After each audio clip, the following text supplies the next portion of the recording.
तो आज का जो हमारा टॉपिक है वह है टाइटेनियम के कार्बधातुक यौगिकों का रसायन।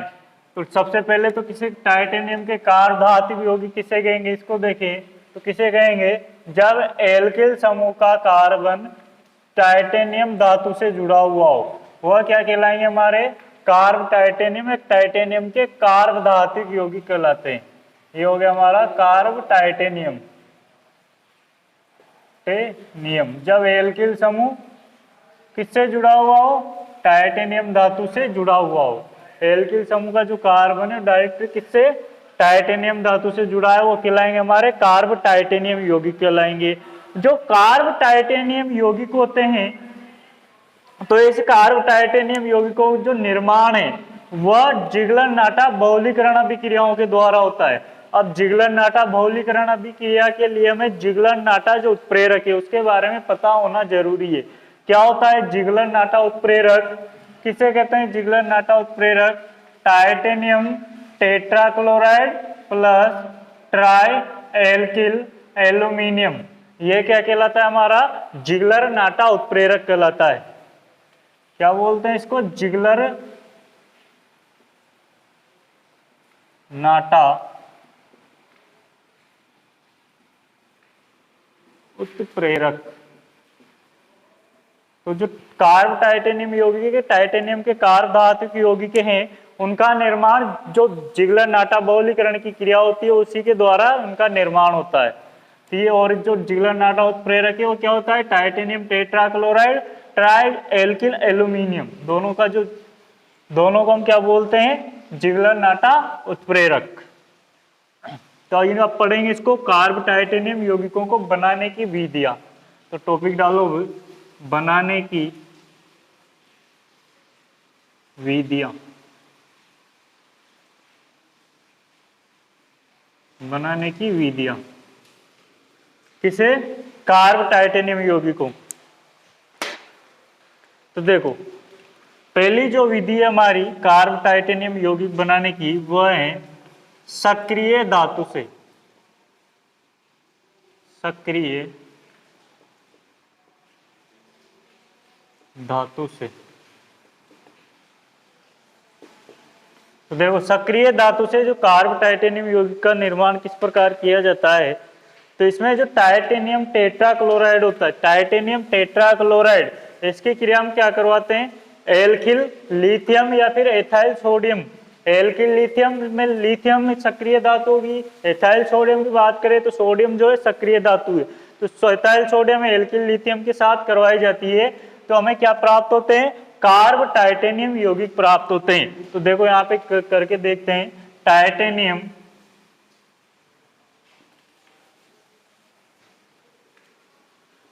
टाइटेनियम टेट्राक्लोराइड की क्रिया किसके साथ करवाते हैं, एल्किल लिथियम, ये एल्किल ये लिथियम के साथ करवाई जाती है। तो देखो यहाँ पे टूट जाएगा Ti Rl, ये इसको तोड़ेंगे ये R और यहाँ से क्लोरीन ये अलग अलग हो जाएंगे। तो यहाँ पे क्या बन जाएगा, R टेट्रा एल्किल, 4 थे तो टेट्रा एल्किल, और यहाँ से क्या हो जाएगा इसके साथ टाइटेनियम।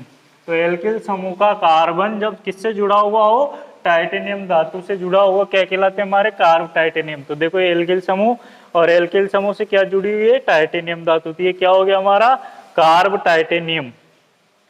और साथ में इसके क्या बचा, लिख दो साथ में जो बच रहा है, जो 4 लिथियम क्लोराइड। इसी प्रकार से एक और देखो इसी की अभिक्रिया, टाइटेनियम टेट्राक्लोराइड की क्रिया किसके साथ, एथाइल सोडियम के साथ करवाते हैं, एथिल C2H5Na। तो देखो यहाँ पे एथाइल सोडियम के साथ क्रिया करवाएंगे, इसमें भी पहले जैसे ही ये बॉन्ड टूटे दोनों, तो यहाँ पे बन जाएगा C2H5,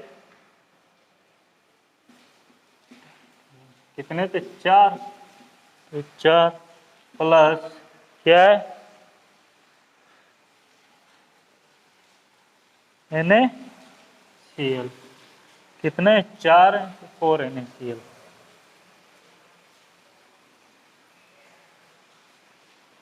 तो ये थी पहली हमारी बनाने की विधियों में सक्रिय धातु से। तो यहाँ पे देखो सक्रिय धातु एल सोडियम है, लिथियम है, इसके साथ जब टाइटेनियम टेट्राक्लोराइड की क्रिया करवाई जाती है, देखो इसी में से ले रहे हैं टाइटेनियम जिगलर नाटा जो प्रेरक है उसी के द्वारा इनका निर्माण होता है, इसी की बहुलीकरण की क्रिया द्वारा इनका निर्माण होता है। तो ये थी पहली विधि हमारी सक्रिय धातु से कार्ब टाइटेनियम यौगिक बनाने की। इसके बाद हमारी दूसरी विधि है वह है titanium tetrachloride plus try alkyl aluminium, यानी कि जो जिगलर नाटा उत्प्रेरक है इसके द्वारा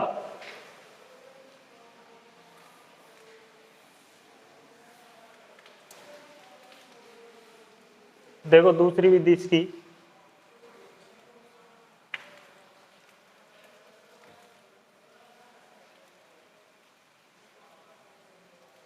टाइटेनियम टेट्राक्लोराइड प्लस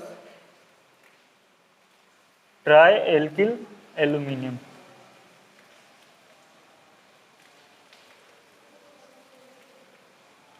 यानी कि जो जिगलर नाटा उत्प्रेरक है उसके द्वारा दूसरी विधि है हमारी।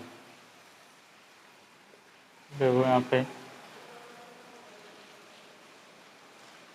टाइटेनियम टेट्राक्लोराइड की क्रिया किसके साथ, ट्राई एल्किल एल्यूमिनियम के साथ करवाई जाती है।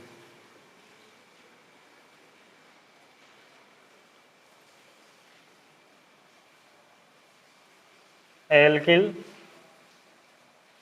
Titanium chloride plus aluminium chloride, L दो बच रहे हैं ना, एल के समूह R2L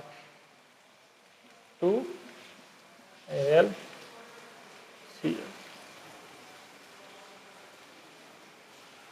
तो देखो यहाँ पे ट्राई एल्किल एल्यूमिनियम, तो एक एल्किल इकाई इस धातु के साथ, तो alkyl titanium trichloride dialkyl aluminium chloride, दोनों जो है मिश्रित रूप है, मिश्रित कार्ब टाइटेनियम यौगिक के दोनों मिश्रित है। देखो इसमें भी क्लोरीन है, इसमें भी क्लोरीन है।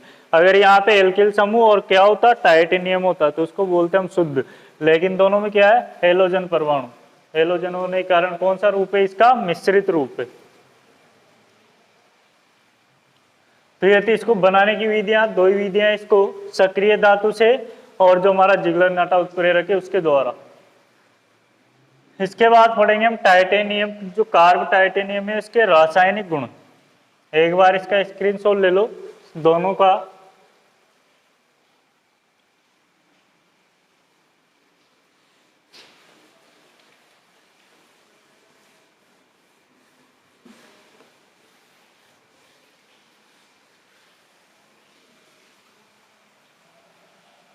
अगला टॉपिक डालो रासायनिक गुण।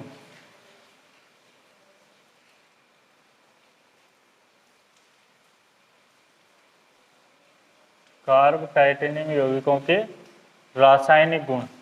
तो पहला रासायनिक गुण है हमारा जल से क्रिया, जल से क्रिया। तो देखो जो कार्ब टाइटेनियम आयन है वो जल के साथ अपघटित होकर क्या कर लेते हैं, ऑक्साइड प्रवृत्ति में परिवर्तित हो जाते हैं, यानी कि जो टाइटेनियम है टाइटेनियम ऑक्साइड में परिवर्तित हो जाएंगे जल के साथ अपघटित होकर। जैसे यहाँ पे C2H5 जो एथाइल है, एथाइल टेट्रा एथाइल की टाइटेनियम की क्रिया किसको क्या करते हैं हम जल के साथ करवाते हैं इसकी क्रिया, यानी कि जल में अपघटित कराते हैं इसको। तो जल में अपघटित कराने पर क्या होता है, इस टाइटेनियम ऑक्साइड में परिवर्तित हो जाता है।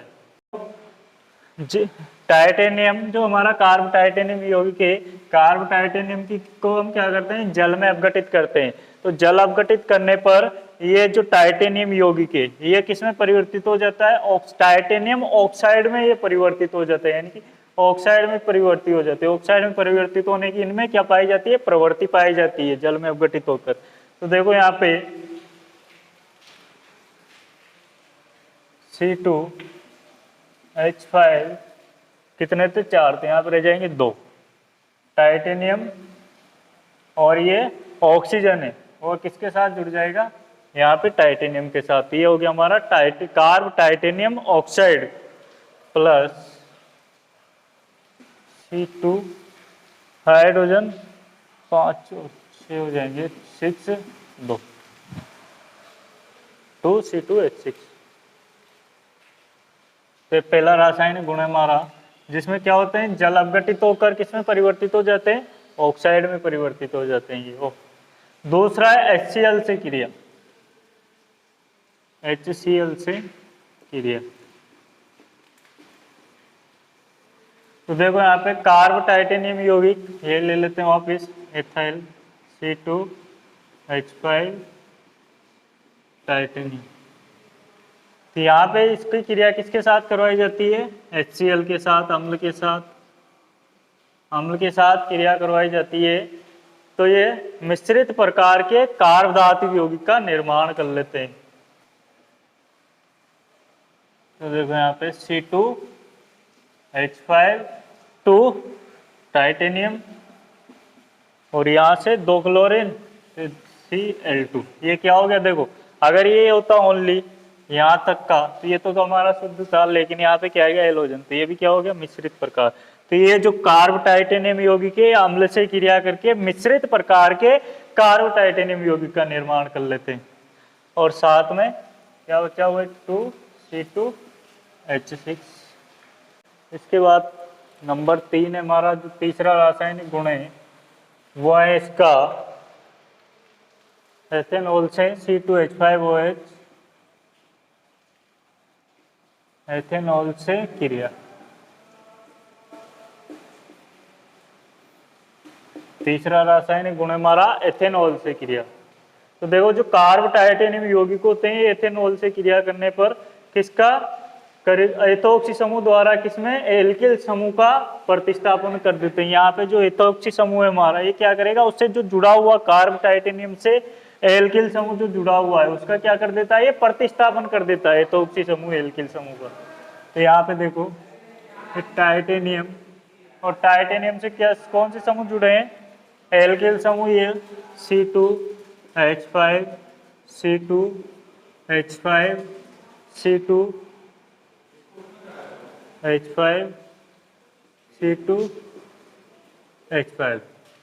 देखो सारे एल्किल समूह जुड़े हुए हैं, और इसकी क्रिया हम किसके साथ करवा रहे हैं, एथेनॉल के साथ, C2H5OH। ठीक है, इसके साथ जब इसकी अभी क्रिया करवाई जाती है तो इसका जो एथोक्सी समूह है C2H5OH, यहाँ पे एथोक्सी जो समूह है इसका, एथोक्सी समूह द्वारा इसका जो एल्किल समूह है, एल्किल समूह का क्या कर दिया जाता है, प्रतिस्थापन कर दिया जाता है। तो देखो जैसे यहाँ से बॉन्ड टूटा और इधर से ये एक एल्किल समूह वाला एल्किल समूह प्रतिस्थापित हो गया, तो यहाँ पे क्या हो जाएगा, क्या जुड़ जाएगा कि इससे एथोक्सी समूह किसकी जगह, एल्किल समूह की जगह। Titanium C2H5 C2H5 C2H5। अभी यहाँ से जो समूह प्रतिस्थापित किया है एथोक्सी, यहाँ पे उसकी जगह एथोक्सी जो वो C2H5, एथोक्सी समूह आकर जुड़ जाता है। 2 है यहाँ पे हमारे पास, 2 को करेंगे तो एक और कर दे, यहाँ से चाहे तो 2 है तो 2, इसको हटा दो C2O C2H5 प्लस साथ में क्या C2H2 C2H6 बचेगा। एक बार इसका स्क्रीनशॉट लो जल्दी से तीनों रासायनिक गुण का, इसके बाद अगला रासायनिक गुण पढ़ेंगे हम। तो देखो अगला जो रासायनिक गुण है हमारा वो है हेलोजन से अभिक्रिया, नंबर 4 हेलोजन से। तो अब कार्ब टाइटेनियम जो यौगिक था उसकी क्रिया किसके साथ करवाएंगे, हेलोजन के साथ करवाते हैं। देखो फिर टाइटेनियम टेट्राएथाइल टाइटेनियम की क्रिया किसके साथ करवा रहे हैं हम, हेलोजन के साथ।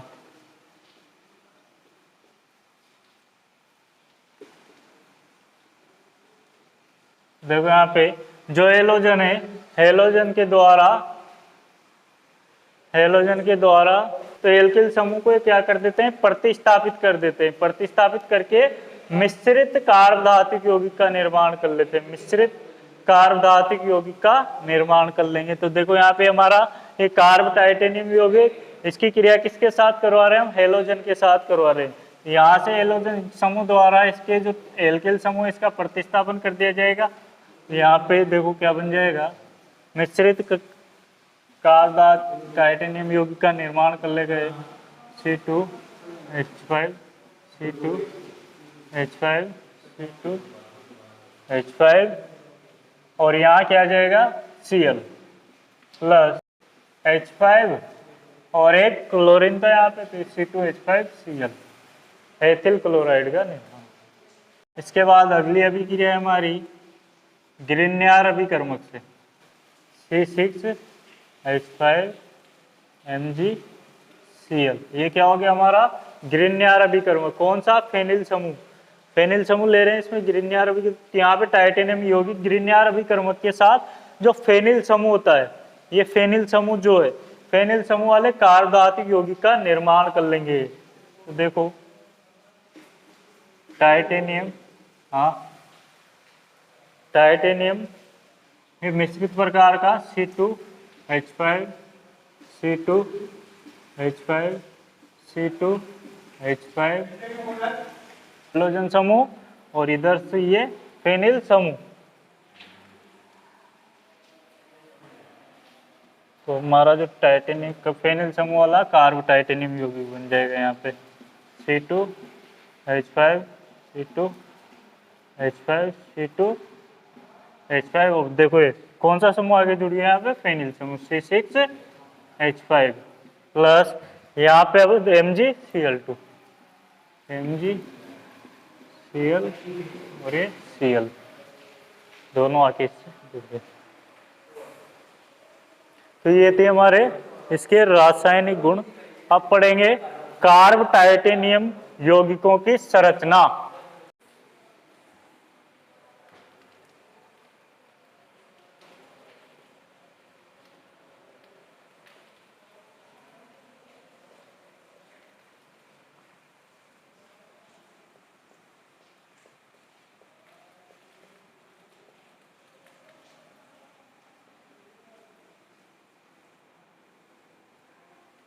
कार्ब टाइटेनियम यौगिकों की संरचना। तो जो टाइटेनियम के कार्बधातुक यौगिक होते हैं, तो 5 सदस्यीय जो वलय होती है, 5 सदस्यीय वलय में 2 प्रकार से बंधे रहते हैं। 2 प्रकार से बंध का निर्माण होता है जो 5 सदस्यीय वलय होती है उसमें। तो देखो यहाँ पे कौन किस किस प्रकार से बंध का निर्माण होता है। टाइटेनियम धातु के धातु जो है वो 2 वलय तो सहसंयोजक बंध द्वारा, तथा जो शेष 2 वलय होती है वह वलय का जो पाई इलेक्ट्रॉन होता है उसके आकर्षण से विस्थानीकृत बंध द्वारा बंधित रहती है। यहाँ पे बनाते हैं देखो 5 सदस्यीय वलय।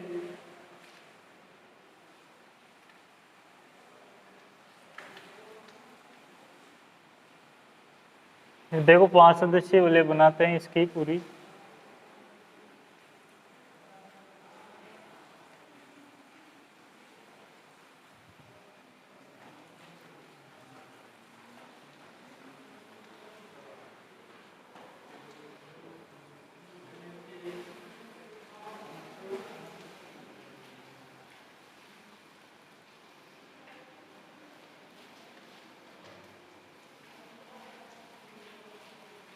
तो देखो यहाँ पे 4 वलय, 5 सदस्य वलय हमारे पास कितनी, 4,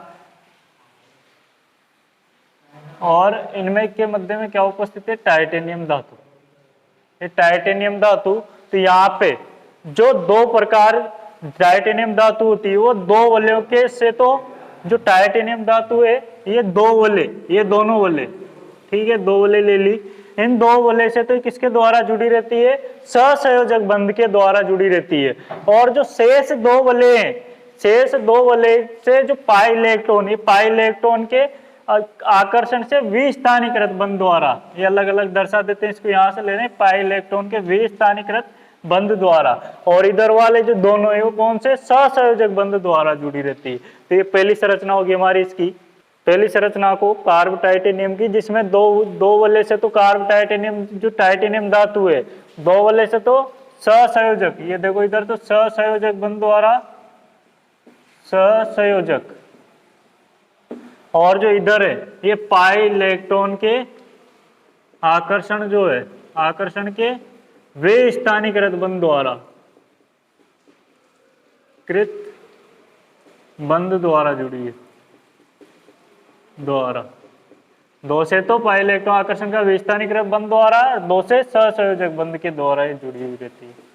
ये पहली संरचना। इसी प्रकार से अगर हम बात करें तो जो मिश्रित प्रकार के कार्ब टाइटेनियम होते हैं, मिश्रित प्रकार के कार्ब टाइटेनियम में जो हेलोजन परमाणु होता है, हेलोजन परमाणु तो किसके द्वारा, सहसंयोजक बंध के द्वारा जुड़ा रहता है। और जो 6 सदस्यीय वलय होती है, 6 से, और जो शेष 2 बचते हैं, तो 2 जो है 6 सदस्यीय वलय के वे स्थानीकृत बंध द्वारा टाइटेनियम धातु परमाणु से जुड़े रहते हैं। देखो बनाते हैं हेलोजन की भी इधर, ये टाइटेनियम और जो ये 2 हेलोजन परमाणु, ये तो किसके द्वारा जुड़ गए, सहसंयोजक बंध के द्वारा। अब शेष 2 है इसकी से, तो शेष 2 जो है वह 6 सदस्यीय वलय के विस्थानीकृत बंध द्वारा जुड़े रहेंगे।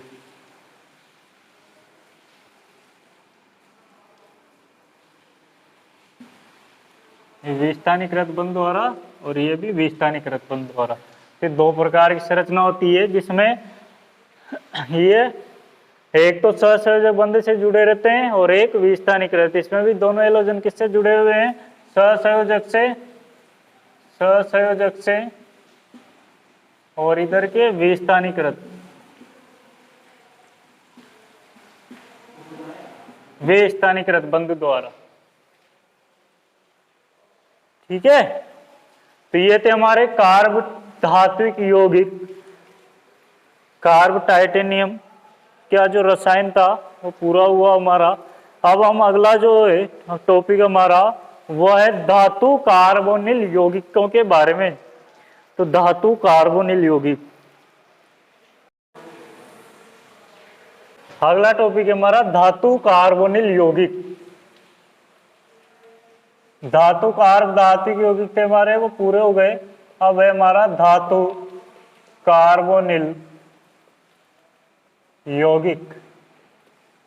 तो देखो कार्ब धात्विक यौगिक हमने पढ़े, कार्ब धात्विक यौगिकों में कार्ब धात्विक यौगिक किसे कहते थे, जब धातु परमाणु एल्किल समूह के कार्बन से जुड़ी रहती थी सीधी, वो क्या कहलाते थे हमारे, कार्ब धात्विक यौगिक कहलाते थे।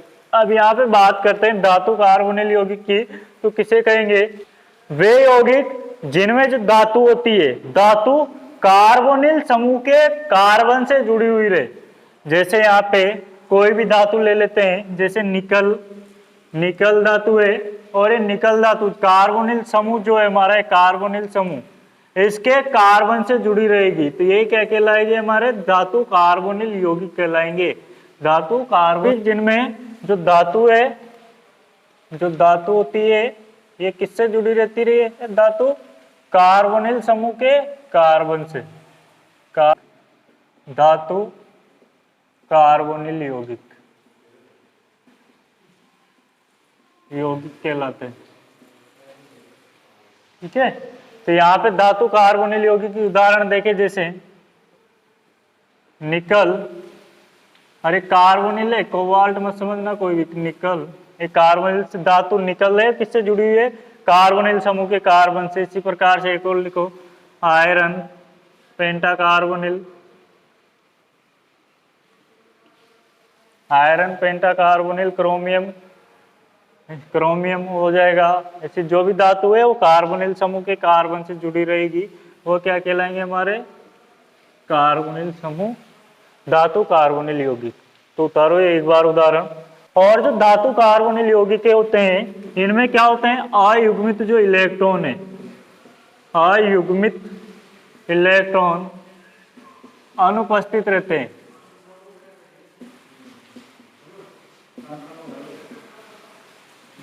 अयुग्मित इलेक्ट्रॉन अनुपस्थित रहते हैं, और अयुग्मित इलेक्ट्रॉन अनुपस्थित होने के कारण जो इनकी चुंबकीय प्रवृत्ति है, चुंबकीय कौन सी होगी, प्रति चुंबकीय,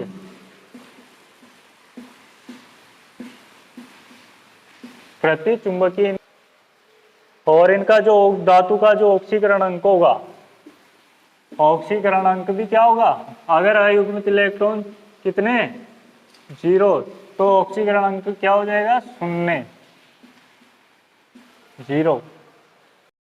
तो ये थे हमारे धातु कार्बोनिल यौगिक। पढ़ेंगे हम धातु कार्बोनिल यौगिकों के स्थायित्व के नियम, जो कि बहुत इंपॉर्टेंट है। धातु कार्बोनिल यौगिकों के स्थायित्व के नियम, धातु, और इसमें जो है पहला नियम है, इसका 2 नियम होते हैं धातु कार्बोनिल यौगिकों के स्थायित्व में। कितने नियम है इसके? पहले तो 2 नियम है इसमें। 2 में पहला जो नियम है इसका वो है हमारा प्रभावी परमाणु क्रमांक नियम, तो शॉर्ट में बोलते हैं EAN, effective atomic number rule. EAN क्या होता है ये? इसमें धातु कार्बोनिल यौगिक में उपस्थित जो धातु परमाणु है, धातु परमाणु के जो कुल इलेक्ट्रॉन होंगे, किसके? धातु परमाणु के जो EAN बराबर है, प्रभावी परमाणु क्रमांक नियम जो होता है किसके बराबर होता है? जो धातु परमाणु है, धातु परमाणु में उपस्थित कुल इलेक्ट्रॉन और जो कार्बोनिल समूह के कुल इलेक्ट्रॉन को संयोजित किया जाता है। धातु के किसको? एक तो धातु के कुल इलेक्ट्रॉन, धातु के कुल इलेक्ट्रॉन प्लस इसमें कार्बोनिल समूह के कुल इलेक्ट्रॉन प्लस कार्बोनिल समूह के इलेक्ट्रॉन। तो देखो यहाँ पे EAN बराबर धातु के जो कुल इलेक्ट्रॉन, इनको हम कहाँ से प्रदर्शित कर देंगे? X से, प्लस जो कार्बोनिल समूह के इलेक्ट्रॉन इसको कहाँ से प्रदर्शित करेंगे हम? 2y से। तो EAN बराबर क्या हो गया हमारे पास? X plus 2y। तो देखो यहाँ पे धातु कार्बोनिल उपस्थित धातु परमाणु के कुल इलेक्ट्रॉन कार्बोनिल समूह के कुल इलेक्ट्रॉन से संयोजित किया जाता है। धातु परमाणु के जो कुल इलेक्ट्रॉन थे उनको हमने किससे संयोजित किया? दोनों को जोड़ दिया, यानी कि आप इसमें धातु के कुल इलेक्ट्रॉन को और कार्बोनिल समूह के कुल इलेक्ट्रॉन को। इससे EAN का जो मान है वो किसके समान आ जाएगा? अक्रिय गैस के समान हो जाता है। जो हमारी अक्रिय गैस होती है, अक्रिय गैस के समान हो जाता है। जब हम किसको जोड़ेंगे? धातु के कुल इलेक्ट्रॉन और जो कार्बोनिल समूह के इलेक्ट्रॉन, इन दोनों को जोड़ेंगे तो अक्रिय गैस के समान हो जाता है। अर्थात धातु से जुड़ने वाला जो कार्बोनिल समूह की संख्या जो है किसके द्वारा? प्रभावी परमाणु क्रमांक नियम के द्वारा हम निर्धारित कर लेंगे। तो EAN बराबर क्या हो गया हमारा? धातु के कुल इलेक्ट्रॉन प्लस कार्बोनिल समूह के इलेक्ट्रॉन। तो EAN बराबर धातु के कुल इलेक्ट्रॉन को हमने कहाँ से? X से, और इसको कहाँ से? 2y से हमने प्रदर्शित कर दिया। अब जैसे एक उदाहरण लेते हैं हम इसका। पहला उदाहरण लिया हमने nickel tetracarbonyl, nickel tetracarbonyl. इसके लिए हम प्रभावी परमाणु क्रमांक नियम से निकालते हैं, इसका निर्धारित करते हैं। तो किस प्रकार से करेंगे? देखो यहाँ पे सबसे पहले तो क्या निकालेंगे? धातु के कुल इलेक्ट्रॉन। तो धातु कौन सी है हमारे पास? निकिल धातु। तो निकिल में इलेक्ट्रॉन, निकिल धातु में इलेक्ट्रॉनों की संख्या, इलेक्ट्रॉनों की संख्या। तो निकिल धातु है, निकिल धातु का परमाणु क्रमांक कितना होता है? 28 होता है। 28 होता है। तो उसका जो इलेक्ट्रॉन होते हैं उसमें वो भी कितने होते हैं? 28 इलेक्ट्रॉन होते हैं इसमें। X किसका मान है? X बराबर कितना आ गया हमारे पास? 28। धातु के कुल इलेक्ट्रॉन कहाँ से प्रदर्शित कर रहे हैं? X से। तो X बराबर कितना आ गया हमारे पास? 28 इलेक्ट्रॉन। दूसरा बात करें कार्बोनिल के इलेक्ट्रॉन, तो यहाँ पे देखो कार्बोनिल के कुल इलेक्ट्रॉन, कार्बोनिल में इलेक्ट्रॉनों की संख्या, में इलेक्ट्रॉनों की संख्या तो क्या था? 2y। तो 2 की जगह तो 2 लिख देंगे, y की जगह देखो यहाँ पे क्या लिखना है हमें? y की जगह यहाँ पे नकार, इन दोनों को मत देखना। जो यहाँ पे संख्या है कार्बोनिल समूह की, जो संख्या यहाँ पे 1 होगी 1, 2 होगी 2, 3 होगी 3, 4 होगी 4। तो यहाँ पे कितना है? 4 है। तो 4 लिख देंगे। 2 × 4 बराबर कितने हो गए? 8 इलेक्ट्रॉन। ठीक है, 8 इलेक्ट्रॉन हो गए। अब EAN क्या था हमारे पास? X plus 2y। EAN बराबर क्या है? x plus 2y। तो यहाँ पे क्या हो जाएगा, x की जगह कितने रख देंगे 28 इलेक्ट्रॉन प्लस 2y की जगह क्या रख देंगे 8 इलेक्ट्रॉन। तो 28 प्लस 8 कितने हो गए 36। जो 36 इलेक्ट्रॉन है वो किस में पाए जाते हैं, क्रिप्टोन। यानी कि इसका विन्यास जो है वो किसके समान हो जाएगा, अक्रिय गैस के समान हो जाएगा, क्रिप्टोन के समान हो जाएगा।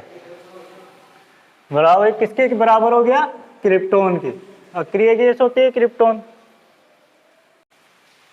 तो दूसरा उदाहरण है हमारा, वो लेते हैं हम फेरस आयरन पेंटाकार्बोनिल। पेंटाकार्बोनिल तो देखो यहाँ पे कौन सी धातु है, आयरन। तो आयरन में इलेक्ट्रॉनों की संख्या तो आयरन का परमाणु क्रमांक कितना होता है 26। तो यहाँ पे कितना आ गया 26। ठीक है, उसके बाद कार्बोनिल में इलेक्ट्रॉनों की संख्या, कार्बोनिल में इलेक्ट्रॉनों की संख्या। तो देखो यहाँ पे क्या था हमारा, तो क्या जाएगा 2y बराबर, देखो 2 की जगह तो 2 आ गया, इंटू y की जगह कितनी संख्या है 5 है, तो 5 रख देंगे। कितने हो गए 10 इलेक्ट्रॉन। 10 इलेक्ट्रॉन। ये n बराबर क्या था हमारा फॉर्मूला, x प्लस 2y। तो x का मान कितना है हमारे पास 26 प्लस 2 की जगह 2 रख दिया, इंटू कितना है y 10। ये 10 सॉरी 10 पूरा आ गया था हमारे पास, यहाँ 2 को यहाँ से कर लिया तो 10। तो ये 10 कितना हो गया 26। और इसके बाद अगला जो था इसको आप करना क्रोमियम हेक्साकार्बोनिल। इसको करना, इसका भी क्रिप्टोन के समान आएगा, मैं इसे मान रखी करना है। इसका स्क्रीनशॉट ले लो जल्दी से। अब देखो अगर क्या हो, यदि जो धातु का परमाणु क्रमांक है, अभी तक हमने देखे 28 थे 26 थे, इस प्रकार से सम थे सभी। लेकिन अगर धातु का परमाणु क्रमांक क्या हो, विषम हो, जो धातु है हमारे पास और उस धातु का परमाणु क्रमांक जो है, धातु का परमाणु क्रमांक क्या हो, विषम हो,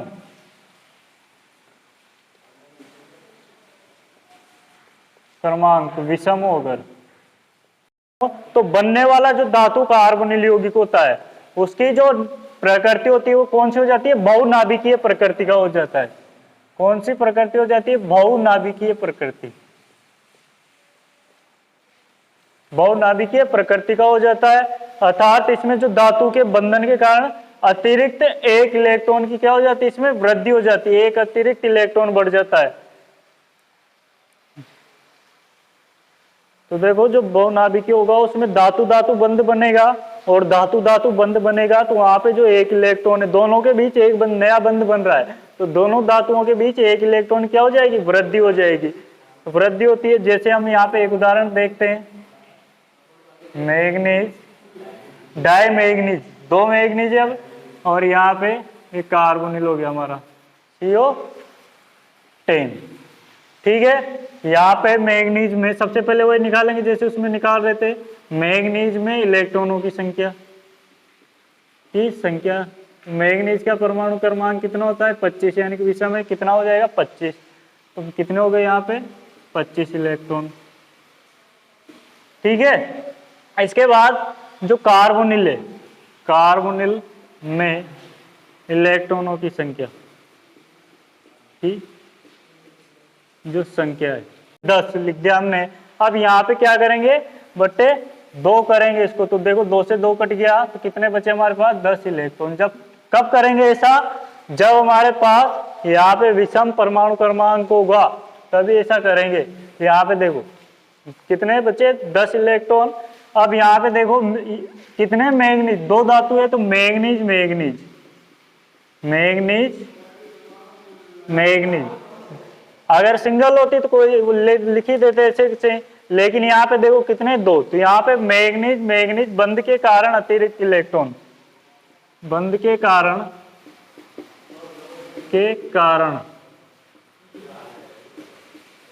अतिरिक्त इलेक्ट्रॉन। तो देखो मैग्नीज मैग्नीज बंद बनेगा तो वहां पे एक अतिरिक्त इलेक्ट्रॉन उपस्थित हो जाएगा। कितने हो जाएंगे? एक अतिरिक्त इलेक्ट्रॉन हो गया। अब हमारा जो फॉर्मूला है उसमें मान रख देंगे हम En बराबर En। तो यहाँ पे जो एक अतिरिक्त है इसको भी जोड़ देंगे तो ये एक हो गया। अब x था, x का मान कितना है हमारे पास 25 पे 25 लिख दिए, प्लस यहाँ पे कितना है y का मान कितना है 10, तो यहाँ पे कितना लिख दिया 10 लिख दिया। जोड़ दो सारों को, कितने हो गए 25 और 1 26, 26 और 10 कितने आ गए 36। 36 किसके समान आ गया? ये भी क्रिप्टॉन अक्रिय गैस के बराबर आ गया। तो ये था हमारा प्रभावी परमाणु क्रमांक नियम, जिसमें हमने सम और विषम दोनों प्रकार के लिए देखा। सम होगा तो हमें डायरेक्ट एक्स जो इलेक्ट्रॉन है वो निकालने हैं, और कार्बोनिल की संख्या होगी वो 2i जो 2 की जगह 2, और जितने वहां पे कितने 10 5 6 जो भी है उसको 2 से गुणा करके इलेक्ट्रॉनों की संख्या निकाल लेंगे किसमें सम होगा। तो अगर यहाँ पे विषम होगा, विषम होने के कारण उनमें धातु धातु बंध बनेगा, एक अतिरिक्त इलेक्ट्रॉन की वृद्धि हो जाएगी, एक अतिरिक्त इलेक्ट्रॉन की वृद्धि होगी, और साथ में जो कार्बोनिल में इलेक्ट्रॉन की संख्या निकालेंगे उसमें तो हम डायरेक्ट 2i में निकाल लेते हैं, 2i/2 हो जाएगा। तो ये हुआ हमारा प्रभावी परमाणु क्रमांक नियम जो पूछा जाता है अधिकतर परीक्षा में। इसके बाद हम पढ़ेंगे इसका जो दूसरा नियम है वो है हमारा 18 इलेक्ट्रॉन का नियम। तो देखो यदि किसी भी धातु में क्या हो संयोजी इलेक्ट्रॉनों की संख्या कितनी होती है 18 होती है। किसी भी कोई भी धातु होगी, धातु में संयोजी इलेक्ट्रॉनों की संख्या, धातु में संयोजी इलेक्ट्रॉन की संख्या कितनी हो, अगर कितनी हो 18 होती है तो उसका स्थायित्व जो है स्थायित्व अतिरिक्त बढ़ जाता है। स्थायित्व क्या होता है अतिरिक्त बढ़ जाता है उस धातु का। संयोजी इलेक्ट्रॉन की संख्या कितनी हो 18 होती है तो उस धातु का स्थायित्व जो होता है अतिरिक्त बढ़ जाता है, यानी कि उसका स्थायित्व अधिक होता है। धातु के संयोजी कोष जो होते हैं, संयोजी कोष जो संयोजी कोष है वो कौन से कक्षक होते हैं n-1d तथा जो ns कक्षक है n-1 तथा ns, ये क्या होते हैं संयोजी कोष के कक्षक। संयोजी कोष में n-1 तथा ns कक्षक होते हैं। तो यहाँ पे अगर जो धातु कार्बोनिल के जो संयोजी कोष है, संयोजी कोष जो होता है वो किस पे निर्भर करता है, किसको दर्शाता है जो धातु कार्बोनिल के संयोजी कोष इलेक्ट्रॉन जो है धातु के संयोजी विन्यास और जो कार्बोनिल समूह द्वारा दिए गए इलेक्ट्रॉन के योग को दर्शाता है। जो संयोजी इलेक्ट्रॉन है, संयोजी इलेक्ट्रॉन किसको दर्शाता है धातु के जो संयोजी विन्यास होगा, धातु के संयोजी विन्यास को तथा जो कार्बोनिल समूह द्वारा दिए गए इलेक्ट्रॉन इन दोनों को दर्शाता है। तो यहाँ पे संयोजी इलेक्ट्रॉन बराबर क्या हो जाएगा, जो संयोजी धातु का क्या होगा संयोजी विन्यास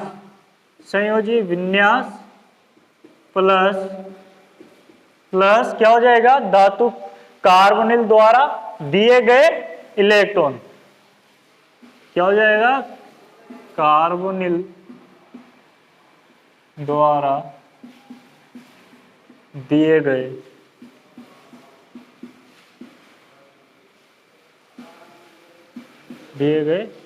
इलेक्ट्रॉन।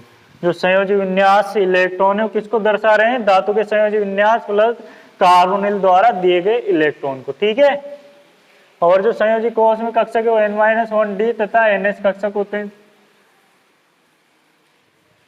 देखो इसको संयोजी इलेक्ट्रॉन जो होते हैं वो संयोजी विन्यास प्लस कार्बोनिल द्वारा दिए गए इलेक्ट्रॉन। तो संयोजी इलेक्ट्रॉन बराबर क्या हो जाएगा संयोजी इलेक्ट्रॉन बराबर संयोजी विन्यास क्या होगा n-1d तथा ns क्या हो जाएगा n-1d और इसमें क्या ns, ये क्या हो गया इसका संयोजी विन्यास।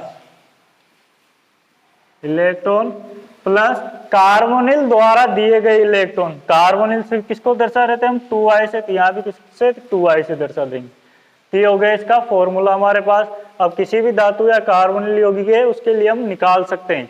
कोई भी धातु कार्बोनिल यौगिक होगा उसके हम संयोजी इलेक्ट्रॉन आसानी से ज्ञात कर सकते हैं। तो देखो यहाँ पे जैसे हमारे पास धातु कार्बोनिल यौगिक है निकिल टेट्रा कार्बोनिल, ठीक है। इसके लिए हमें क्या ज्ञात करना है, संयोजी, यहाँ पे संयोजी इलेक्ट्रॉनों की संख्या ज्ञात करनी है कि जो कितने होते हैं। अधिकतर देखें तो हम कितना होता है 18, जो क्या होता है अधिक स्थायी होता है। यहाँ पे निकिल का परमाणु क्रमांक कितना, जो निकिल धातु है इसका परमाणु क्रमांक कितना होता है 28। इसका इलेक्ट्रॉनिक विन्यास लिखेंगे तो जो 18 पे कौन सी आती है हमारी अक्रिय गैस आर्गन, और डी कक्षक में कितने 3d8 4s2, 3d8 4s2, ये इसका इलेक्ट्रॉनिक विन्यास हो गया। अब यहाँ पे देखें संयोजी विन्यास, इसका संयोजी विन्यास, क्योंकि संयोजी विन्यास चाहिए हमें, तो संयोजी विन्यास निकालेंगे। कैसे निकालेंगे, n-1 d प्लस ns, यही होता है संयोजी विन्यास। देखो ये संयोजी विन्यास n-1 d प्लस ns, ये फॉर्मूला रख दो यहाँ पे n-1 d प्लस ns। तो बताओ n-1 d कक्षक में कितने इलेक्ट्रॉन है, कितने n-1 d कक्षक में 8 इलेक्ट्रॉन, तो ये 8 इलेक्ट्रॉन। और जो ns कक्षक इसमें कितने 2 इलेक्ट्रॉन, तो ये 2 इलेक्ट्रॉन हो गए। कितने हो गए हमारे पास 10 इलेक्ट्रॉन, 10 इलेक्ट्रॉन लिख दो ऐसे कैसे, कार्बोनिल द्वारा दिए। अब ये ज्ञात हो गया, अब अगला क्या करेंगे, कार्बोनिल द्वारा दिए गए इलेक्ट्रॉन क्या है हमारे पास फॉर्मूला 2i, तो कार्बोनिल द्वारा दिए गए इलेक्ट्रॉन क्या हो जाएगा 2i बराबर, तो 2 की जगह तो 2 आ जाएगा, और कितने दे रहा है 4 है, इंटू 4 कितने हो गए 8। हमारे पास जो संयोजी इलेक्ट्रॉन है इसका फॉर्मूला क्या है, संयोजी इलेक्ट्रॉन निकालने का संयोजी विन्यास प्लस कार्बोनिल द्वारा दिए गए इलेक्ट्रॉन। तो संयोजी इलेक्ट्रॉन बराबर संयोजी विन्यास कितना आ रहा है, संयोजी विन्यास 10 पे 10 लिख दिए, प्लस कार्बोनिल द्वारा दिए गए इलेक्ट्रॉन कितने हमारे 8, तो ये 8 हो गए। तो संयोजी इलेक्ट्रॉन है वो कितने हो गए हमारे 18 इलेक्ट्रॉन हो गए।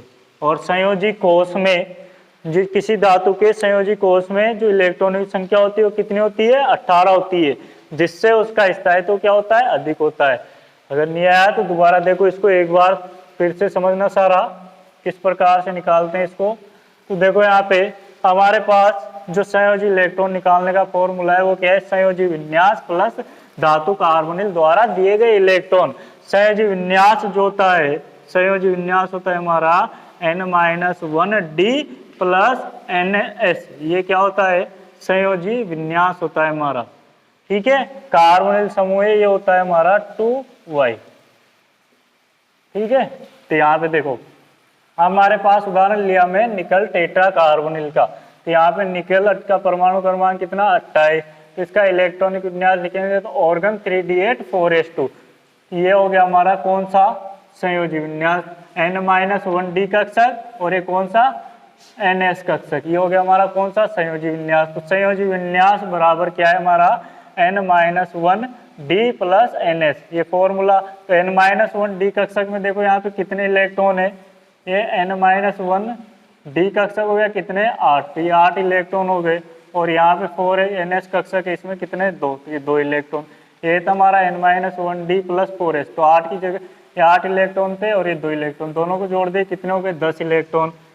कार्बोनिल द्वारा दिए गए इलेक्ट्रॉन क्या होता है 2i, तो 2 की जगह तो 2i गया हमारा, और यहाँ पे कितने दे रहा है देखो ये 4 दे रहा है, तो इसको किससे 4 से गुणा कर देंगे, कितने हो गए 8 हो गए। संयोजी इलेक्ट्रॉन निकालने में तो दोनों को क्या कर देंगे जोड़ देंगे, तो इस संयोजी विन्यास प्लस कार्बोनिल द्वारा दिए गए इलेक्ट्रॉन कितने आ रहे हैं संयोजी विन्यास 10, और यहाँ पे कार्बोनिल कितने दे रहा है 8, 10 और 8 कितने हो गए 18, यानी कि संयोजी इलेक्ट्रॉन जो होते हैं धातु के किसी भी संयोजी कोष में इलेक्ट्रॉनों की संख्या कितनी होती है? 18 होती है। और 18 होने के कारण से उस धातु का जो स्थायित्व है वो क्या होता है? अतिरिक्त बढ़ जाता है, उसका स्थायित्व अधिक होता है। ठीक है, ये दोनों थे हमारे धातु कार्बनिक यौगिकों के लिए दोनों नियम, जो कि बहुत इंपॉर्टेंट है और परीक्षा में पूछे जाते हैं अधिकतर।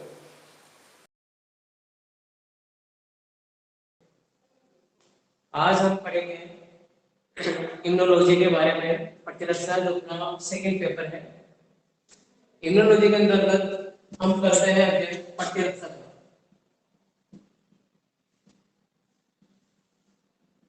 प्रतिरक्षा मतलब इम्यूनोलॉजी है ना, इसको अपन बोलते हैं एंटीबॉडी भी कहते हैं, जो अपने शरीर के अंदर प्रतिरक्षी पाए जाते हैं उनको कहते हैं एंटीबॉडीज।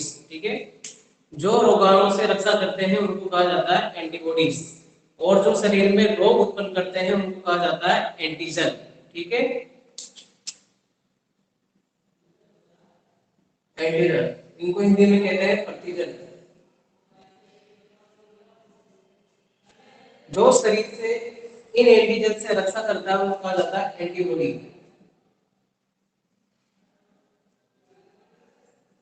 हिंदी में अपन इसको कहते हैं प्रतिरक्षी।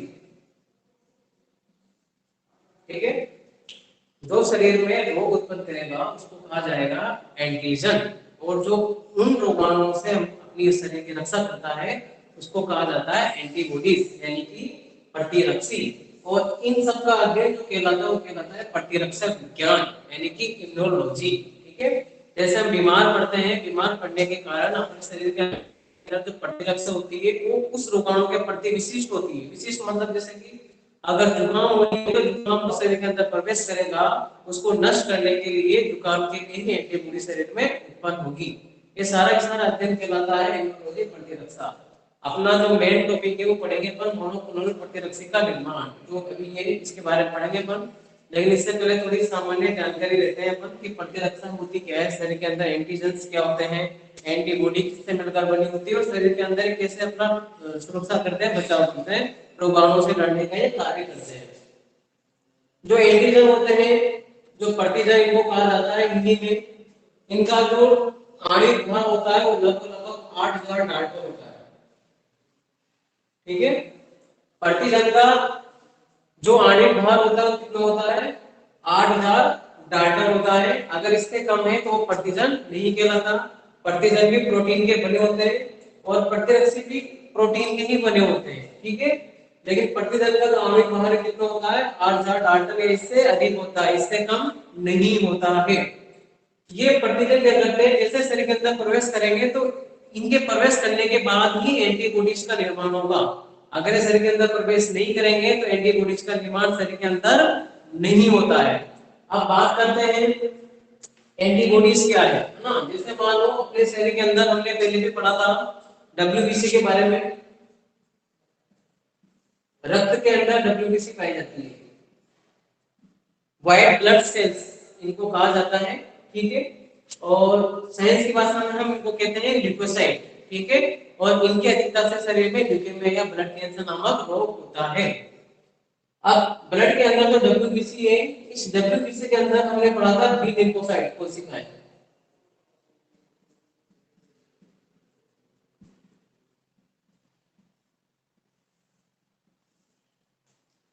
रक्त के अंदर डब्ल्यूबीसी के अंदर बी लिम्फोसाइट नामक कोशिकाएं होती है। ये बी लिम्फोसाइट कोशिकाएं क्या करती हैं? प्लाज्मा को, किसको? प्लाज्मा को प्रतिरक्षी निर्माण के लिए प्रेरित करती हैं। ठीक है, रक्त के अंदर डब्ल्यूबीसी की बीटा लिम्फोसाइट जो सेल्स होती है, बीटा लिम्फोसाइट सेल्स प्रतिरक्षी का निर्माण करती हैं, एंटीबॉडीज का निर्माण करती है। लेकिन एंटीबॉडीज का निर्माण कहाँ होता है? प्लाज्मा के अंदर, प्लाज्मा कोशिकाओं के द्वारा। यानी कि जो प्रतिजन है शरीर के अंदर प्रवेश करेगा, प्रवेश करने के बाद में बीटा लिम्फोसाइट कोशिकाएं प्लाज्मा को उत्प्रेरित करेंगे प्रतिरक्षी के निर्माण के लिए, और प्रतिरक्षी का निर्माण प्लाज्मा में होगा, प्लाज्मा कोशिकाओं के द्वारा होगा। फिर इन प्लाज्मा कोशिकाओं में बनने वाला प्रतिरक्षी और प्रतिजन दोनों आपस में क्रिया करते हैं। ये प्रतिजन प्रतिरक्षी दोनों आपस में क्या करेंगे? क्रिया करेंगे। ठीक है, क्रिया करने के बाद में जिसकी क्षमता ज्यादा होती है वो जीवित रहता है, और जिसकी क्षमता कम होती है वो नष्ट हो जाता है। जैसे मान लो अगर प्रतिजन की क्षमता ज्यादा है तो प्रतिजन जीवित रहेगा, और यदि प्रतिरक्षी की क्षमता ज्यादा है तो प्रतिरक्षी जीवित रहेगा। अगर प्रतिरक्षी नष्ट हो जाता है यहाँ पर, तो यानी कि प्रतिजन अपने शरीर में रोग उत्पन्न करने के लिए फिर क्या होता है, सक्षम हो जाता है। और यदि अगर प्रतिरक्षी यहाँ पर जीवित रहता है, प्रतिजन नष्ट हो जाता है, तो फिर शरीर में रोग नहीं होता है। ठीक है, इन सबका अध्ययन क्या कहलाता है, प्रतिरक्षा। हमारे शरीर में प्रतिरक्षा दो प्रकार की होती है।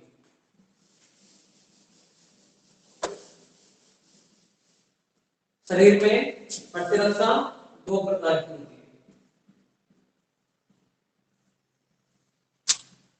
सबसे पहला है सहज प्रतिरक्षा, और दूसरा है उपार्जित प्रतिरक्षा। शरीर में जो प्रतिरक्षा है कितने प्रकार की होती है, दो प्रकार की। पहला है सहज प्रतिरक्षा, दूसरा है उपार्जित प्रतिरक्षा। जो सहज प्रतिरक्षा होती है ये जन्मजात होती है। ये कैसी होती है, जन्मजात होती है और अविशिष्ट होती है, नो नेसेसिटी। जो सहज प्रतिरक्षा है ये जन्मजात होती है और किस होती है, अविशिष्ट होती है। अविशिष्ट मतलब किसी एक प्रतिजन के लिए कोई भी एक निर्धारित प्रतिरक्षी इसमें नहीं होता है। जन्मजात इसलिए होती है क्योंकि ये गर्भ से ही जो है शिशु के अंदर से ही उत्पन्न होने लग जाती है। जैसे माँ के दूध में पाया जाने वाला प्रतिरक्षी होता है IgA, ये माँ के दूध से इस शिशु के शरीर के अंदर प्रवेश करता है। जो सहज प्रतिरक्षा है जन्मजात होती है, अविशिष्ट होती है, इसके लिए कोई निर्धारित प्रतिरक्षी नहीं होता है। जैसे कि एग्जाम्पल के तौर पर आमाशय में पाए जाने वाला अम्ल, आमाशय में जो हाइड्रोक्लोरिक अम्ल HCl अम्ल पाया जाता है, ये HCl अम्ल नॉन स्पेसिफिक होता है। ये कोई किसी विशिष्ट प्रकार के जीवाणु के लिए या वायरस के लिए या किसी फंगस के लिए निर्धारित नहीं होता है। शरीर में जन्मजात होता है, जब से हम जन्म लेते हैं और जब तक हम मरते हैं तब तक ये HCl अम्ल हमारे आमाशय में पाया जाता है। लेकिन कैसा है, जन्मजात है, कैसी प्रतिरक्षा है, सहज प्रतिरक्षा है। दूसरी प्रतिरक्षा है उपार्जित। उपार्जित मतलब ग्रहण करने वाली प्रतिरक्षा। ये दो प्रकार की होती है, एक होती है सक्रिय और एक होती है निष्क्रिय।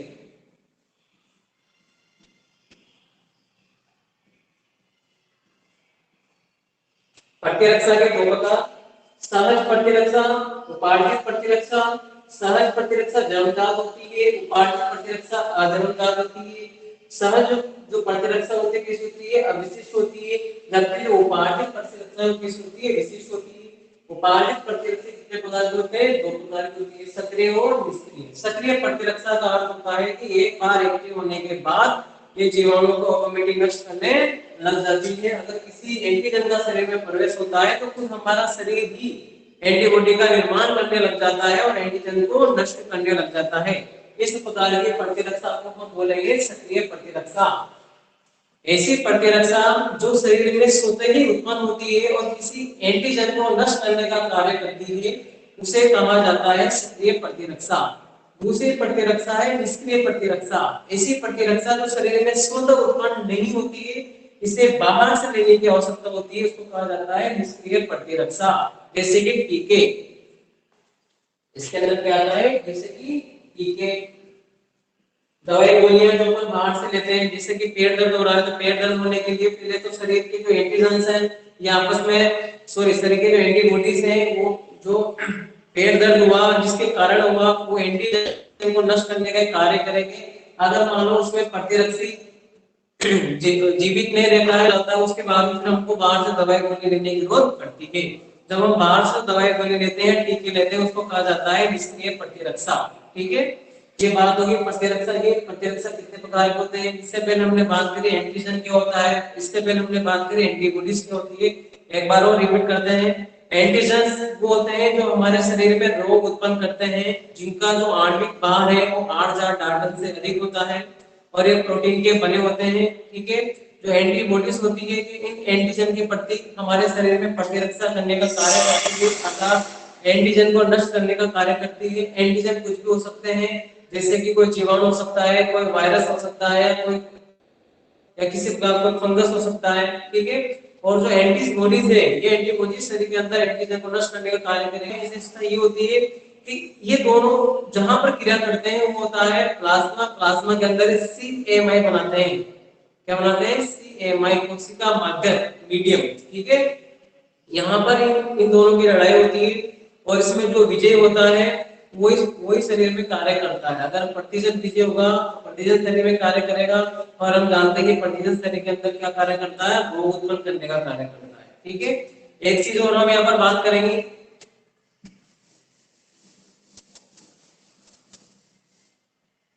जो प्रतिजन है और इधर अपन लिख लेते हैं प्रतिरक्षी।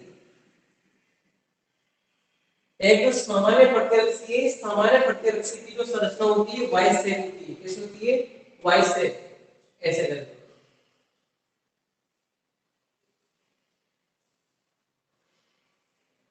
ये एक प्रकार का सामान्य प्रतिरक्षी, ये इसकी हल्की श्रृंखला है,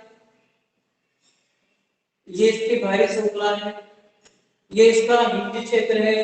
ठीक है, और ये इसका एप्सी खंड है। ठीक है, एफ खंड कहते हैं इसको, ये हिंदी क्षेत्र।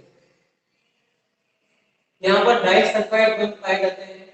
ठीक है, ये भी आपस में डाइसल्फाइड बंध द्वारा जुड़े रहते हैं। यहाँ पर बीच में CH3 CH2, ठीक है, यहाँ पर पाए जाते हैं। ये एक, ये दो, ये तीन और ये चार। सेम ऐसे इधर एक डाइसल्फाइड बंध, ये दूसरा, और इसका इधर ये, इसका इधर ये, ऐसे ही सेम इधर होता है ना।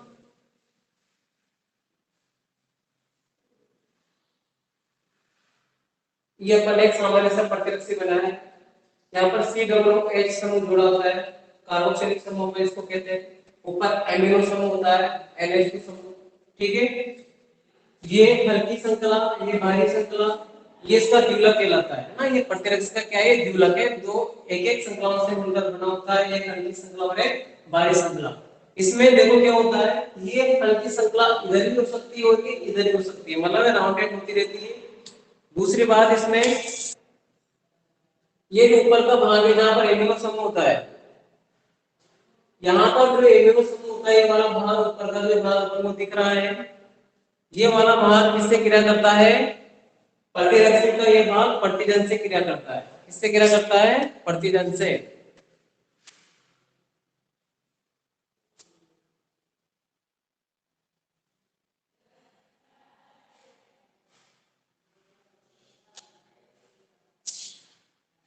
कुछ प्रॉब्लम आ रही हो वीडियो में तो कमेंट करें।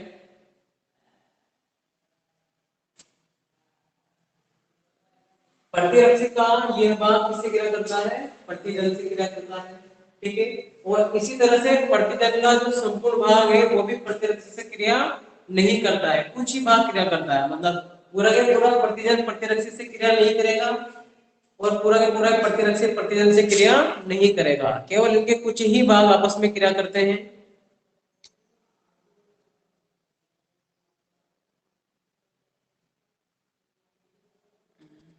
केवल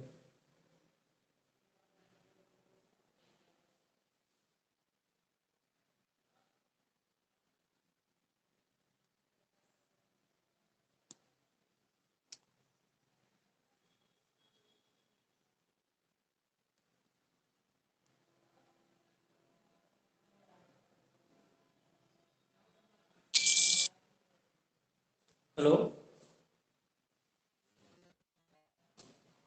नहीं आ रही सर। अब दिख रहा है? एक मिनट यार। कमेंट करें। हाँ दिख वाला आ गया। रघुवीर, हाँ नीरज, सर। ओके सर ये कंटिन्यू। माइक के ऊपर लगाओ।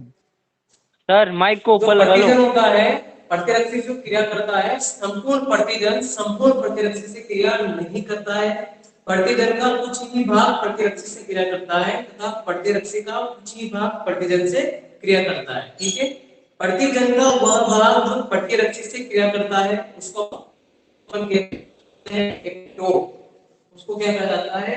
एपिटोप। ठीक है, और प्रतिरक्षी का वह भाग इस प्रतिरक्षी का वो भाग जो किससे क्रिया करेगा, प्रतिजन, इसको कहा जाता है पेराटोप। यानी कि पूरा देखिए, पूरा जो प्रतिरक्षी है, इस पूरे प्रतिरक्षी में मात्र ऊपर वाला जो भाग है, ये वाला भाग, ये वाला भाग, इसमें एमिनो समूह होता है, NH2 समूह होता है, NH3 समूह होता है।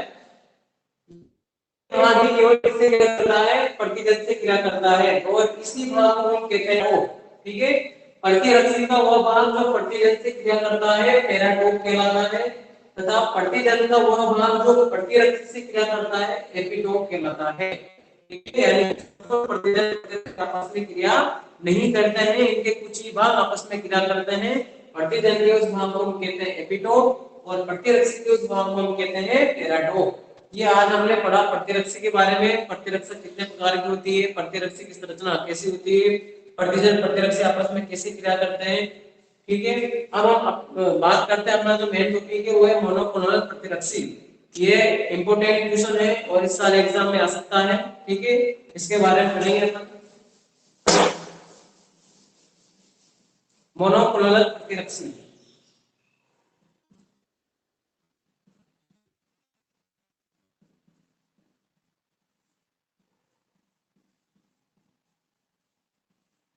ये टॉपिक बेसिक ईयर में था और ये बेसिक फाइनल ईयर में भी है, और इंपॉर्टेंट टॉपिक है, इस साल पेपर में आने वाला क्वेश्चन है ये मोनोक्लोनल प्रतिरक्षी। देखो क्या होता है, मोनोक्लोन का अर्थ होता है कि एक क्लोन से बनने वाली, क्लोन से जो बनने वाली जो प्रतिरक्षी होती है उसको कहा जाता है मोनोक्लोनल प्रतिरक्षी। ठीक है, एक क्लोन जानते हो, एक कोशिका से एक कोशिका अपनी कॉपीज बनाने लग जाती है, अपनी संख्या में वृद्धि करने लग जाती है, तो उनको कहा जाता है, जो कि जिनके जीन या सारी संरचना कैसे होती है, एक समान होती है, उन सबको हम क्या कहते हैं, क्लोन कहते हैं। ठीक है, इसी तरीके से प्रतिरक्षी मोनोक्लोनल प्रतिरक्षी, इसका अर्थ क्या होता है कि एक क्लोन से बनने वाली जो प्रतिरक्षी है उसको अपन क्या बोलेंगे, मोनोक्लोनल प्रतिरक्षी। ये जो प्रतिरक्षी है ये एक बार बनने के बाद में ऑटोमेटिक बनने लगते हैं, इसके क्लोन बनने लग जाते हैं ना, इसलिए जो सेल्स काम में आती है होती है मायोलोमा कोशिकाएं, उनका नाम है मायोलोमा कोशिकाएं। मायोलोमा कोशिका क्या होती है, ऐसी कोशिका जिनमें नियमित कैंसर की तरह वृद्धि होती है, मतलब कैंसर सेल में होती है। कैंसर जो सेल होते हैं ट्यूमर सेल, ट्यूमर सेल में क्या होता है कि स्वतः प्रतिकृति की क्षमता बहुत अधिक पाई जाती है, ऑटोमेटिक अपने आप में वृद्धि करती रहती है, और अनियमित और अनियंत्रित प्रकार की प्रोटीन में वृद्धि होती है। ठीक है, इसी इन्हीं कोशिकाओं का जो समूह होता है क्या कहलाता है, मायोलोमा कहलाता है। मोनोक्लोनल प्रतिरक्षी के लिए क्या होना जरूरी है, मायोलोमा होना जरूरी है, क्योंकि मायोलोमा क्या करता है, अनियंत्रित वृद्धि करता है। अगर इसके साथ मोनोक्लोनल प्रतिरक्षी जुड़ जाएगा तो इस प्रतिरक्षी की भी क्या होगी, ऑटोमेटिक संख्या में क्या होने लग जाएगी, वृद्धि होने लग जाएगी। अभी जो कोरोना वायरस चल रहा है, कोरोना वायरस के इलाज में मोनोक्लोनल प्रतिरक्षी का बहुत महत्वपूर्ण उपयोग है। अगर हम इसका उपयोग करें तो कोरोना वायरस का जो इलाज है वो संभव किया जा सकता है, किसके द्वारा, मोनोक्लोनल प्रतिरक्षी के द्वारा। अगर एक बार इस वायरस के इलाज के लिए मोनोक्लोनल प्रतिरक्षी के द्वारा अगर इसका प्रतिरक्षी बना लिया जाए तो इस शरीर में ऑटोमेटिकली बनता जाएगा और वायरस नष्ट होता चला जाएगा। देखो कैसे क्या होता है, सबसे पहले इसमें एक साधारण चूहा लिया जाता है, जो यहाँ पे लिखा हुआ है एक साधारण चूहा, एक ऐसा चूहा जिसके अंदर कोई रोग नहीं है, या इसके अंदर अपन ने पहले से वॉइस क्लियर लिया नहीं, अब एक ऐसा चूहा लिया जाता है जिसके अंदर किसी भी प्रकार का एंटीजन नहीं है, या किसी भी प्रकार की एंटीबॉडीज उसके अंदर अभी नहीं बनी हुई है, वो हमने लिया हुआ है एक चूहा। ठीक है, इस चूहे को हमने क्या किया, किसी विशेष प्रतिजन के विरुद्ध प्रतिरक्षित किया, मतलब जिस प्रतिजन के बारे में हम अध्ययन करना चाहते हैं। अच्छा, क्वेश्चन कैसे आएगा, इसमें क्वेश्चन आएगा मोनोक्लोनल प्रतिरक्षी क्या है, मोनोक्लोनल प्रतिरक्षी का उत्पादन कैसे किया जाता है, इसका क्वेश्चन आएगा। मैं क्वेश्चन आपको बाद में दे दूंगा, पहले हम इसके बारे में अध्ययन करते हैं कि मोनोक्लोनल प्रतिरक्षी का कैसे किया जाता है। ठीक है, सबसे पहले एक साधारण चूहा लिया जाता है, साधारण चूहे को क्या किया जाता है, प्रतिरक्षित किया जाता है। प्रतिरक्षित कैसे किया जाता है, एक किसी एंटीजन के विपरीत इसके अंदर प्रतिरक्षी का निर्माण कराया जाता है। जैसे कि मान लो अगर हम टाइफाइड का इलाज अगर अपन करना चाहते हैं तो इस चूहे के अंदर क्या किया जाएगा, साल्मोनेला नामक जो टाइप की है वो एंटीजन के रूप में इसके अंदर प्रवेश कराया जाएगा। फिर साल्मोनेला टाइप की जीवाणु के प्रति जब प्रतिरक्षा का निर्माण होगा, वो प्रतिरक्षा का निर्माण किसके अंदर होगा, इस चूहे के अंदर होगा। ठीक है, इसी तरह से इसका अध्ययन करेंगे अपन, तो सबसे पहले साधारण चूहे को अपने क्या किया, किसी विशेष प्रकार के प्रतिजन के विपरीत अपने क्या किया, इसको प्रतिरक्षित किया। मतलब किसी प्रतिजन की प्रतिरक्षी का निर्माण अपने किसके अंदर कराया, ये चूहे के अंदर कराया। ठीक है, फिर अपन ने एक और चूहा लिया या ये चूहा ले लिया, है ना, या मतलब इसी चूहे की माइलोमा कोशिका ले ली या किसी दूसरे मिलते जुलते जाति के चूहे के अपन ने क्या ली, माइलोमा कोशिकाएं ली। माइलोमा कोशिका के बारे में अपन ने पढ़ा कि एक प्रकार की कैंसर सेल्स होती है जो अनियमित क्या करती है, ग्रोथ करती है, वृद्धि करती है। अब इस प्रतिरक्षी जो चूहा है इसकी जो प्लिया कोशिका ली अपन ने, कौन सी कोशिका ली, प्लिया कोशिका, स्प्लिन सेल्स। ये प्लिया कोशिका को इस चूहे की माइलोमा कोशिका के साथ क्या कराया अपन ने, संलयन कराया, फ्यूजन कराया। ठीक है, संलयन कराने पर ये संलयन जो हमने किया, ये इसका जो संलयन जो बना हुआ है, संलयन को अपन क्या बोलेंगे, हाइब्रिडोमा बोलेंगे। क्या बोलेंगे, हाइब्रिडोमा। तो सबसे पहले हमने क्या किया कि प्रतिरक्षी चूहे की प्लिया कोशिका ली और साधारण चूहे की माइलोमा कोशिका को लेकर अपने क्या किया, संलयन कराया। संलयन कराने के बाद जो प्राप्त हुआ उसको अपन क्या बोलेंगे, हाइब्रिडोमा बोलेंगे। इस हाइब्रिडोमा को पीईजी द्वारा संलयन कराया जाता है। पीजी क्या होता है, पॉली इथाइलिन ग्लाइकोल। पीजी क्या है, पॉली, पी का क्या होता है पॉली, ई का होता है इथाइलिन और जी का होता है ग्लाइकोल। पॉली इथाइलिन ग्लाइकोल द्वारा इसको अपन क्या कहता है, संलयन कराया जाता है। कभी कभार क्या होता है आपस में मिल नहीं पाती है तो इनको भूलने के लिए किसकी आवश्यकता होती है, पीजी की आवश्यकता होती है, poly ethylene glycol, PEG. PG के द्वारा जो ये हाइड्रोजन बना है इसको हम क्या करेंगे, गर्म माध्यम में चयन करेंगे। हम इस चयन को अपन क्या बोलते हैं, प्रतिरक्षी चयनात्मक। ये जो हाइड्रोजन प्राप्त हुआ है इसको गर्म माध्यम में क्या किया जाता है, चयन किया जाता है, सेलेक्ट किया जाता है। इस चयन को, इस सिलेक्शन को क्या बोलेंगे, प्रतिरक्षी चयनात्मक। इसका अर्थ क्या हुआ, इसका अर्थ ये हुआ कि यहाँ पर जो ये संलयन बना है, इस संलयन में से किसका चयन करेंगे, प्रतिरक्षी का हम क्या करेंगे, चयन करेंगे। चयन करने के बाद में ये जो क्लोन बनेंगे, इन क्लोन के अंदर से एक द्रव निकलेगा। ये द्रव कौन सा होता है, द्रवोदर या एसिड्स द्रव हम इसको कहते हैं। इस द्रव में से जो प्रतिरक्षी निकलता है उस प्रतिरक्षी को चूहे में क्या कराया जाता है, वापस से प्रवेश कराया जाता है और चूहे के अंदर जो हमने जो प्रतिजन डाला था उसके प्रति जो प्रतिरक्षा थी वो बनने लग गई और इसी को अपन क्या बोलते हैं, मोनोक्लोनल प्रतिरक्षी कहा जाता है। एक बार और समझेंगे। सबसे पहले एक साधारण चूहा लिया, उस साधारण चूहे को किसी प्रतिजन के विपरीत अपन ने क्या किया, प्रतिरक्षित किया। मतलब उसके अंदर कोई ना कोई एंटीजन अपन ने प्रवेश कराया और हम चाहते हैं कि इस एंटीजन की जो विपरीत जो प्रतिरक्षी बने इस चूहे के अंदर वो प्रतिरक्षी बनने चाहिए। उसके लिए सबसे पहले चूहे को प्रतिरक्षित किया, उसके बाद में साधारण चूहे की माइलोमा कोशिकाएं ली, दोनों को क्या किया हमने, संलयन किया। संलयन करने के लिए किसकी आवश्यकता पड़ती है, पीईजी की। पीईजी को है पॉली इथाइलिन ग्लाइकोल। इसके द्वारा क्या हुआ, संलयन हुआ और इस संलयन के कहलाता है हाइब्रिडोमा कहलाता है। इस हाइब्रिडोमा में क्या हुआ, इसको गर्म माध्यम में इसका क्या किया, चयन किया और चयन करने पर क्या होता है, इसमें सबसे पहले इसके क्लोन बनते हैं ना। क्लोन बनने के बाद में ये जो क्लोन बनेंगे, क्लोन में से क्या निकलेगा, एक द्रव निकलेगा। उस द्रव को क्या बोलते हैं, जलोदर या एसिड्स द्रव बोलते हैं। और इस द्रव में क्या होता है, प्रतिरक्षी होता है, इसको में प्रवेश कर लिया जाता है वापस से चूहे में। यानी कि हमने 10 चूहे के अंदर एंटर किया और अगर एक चूहे के अंदर वो प्रतिरक्षी बन गया है तो उस प्रतिरक्षी को निकालकर हम दूसरे चूहे में लगा देंगे और उस चूहे के अंदर जो एंटीजन हमने डाला था उसके प्रति प्रतिरक्षी बन जाएगी और वो चूहा कैसे हो जाएगा, रोग मुक्त हो जाएगा। इस विधि में हमने क्या किया, मात्र कुछ ही कोशिकाएं ली और उन कोशिकाओं के द्वारा हमने क्या बनाया, प्रतिरक्षी बनाया बहुत ज्यादा। इसलिए इसको क्या बोलते हैं, मोनोक्लोनल प्रतिरक्षी। यानी कि एक क्लोन के द्वारा बहुत अधिक प्रतिरक्षी बनाना, ये विधि क्या कहलाती है, मोनोक्लोनल प्रतिरक्षी। इसमें क्या किया जाता है, बस दो चीजें ध्यान रखनी है, सबसे इंपॉर्टेंट है माइलोमा कोशिकाएं और दूसरी है प्लिया कोशिकाएं। चूहे की कौन सी कोशिकाओं को उपयोग में लिया जाता है, प्लिया कोशिकाओं को और माइलोमा कोशिकाओं को।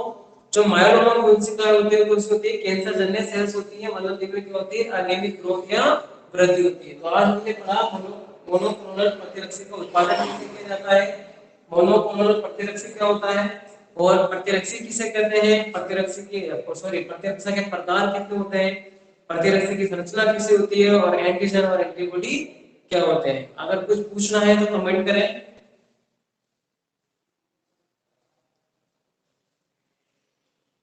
हेलो।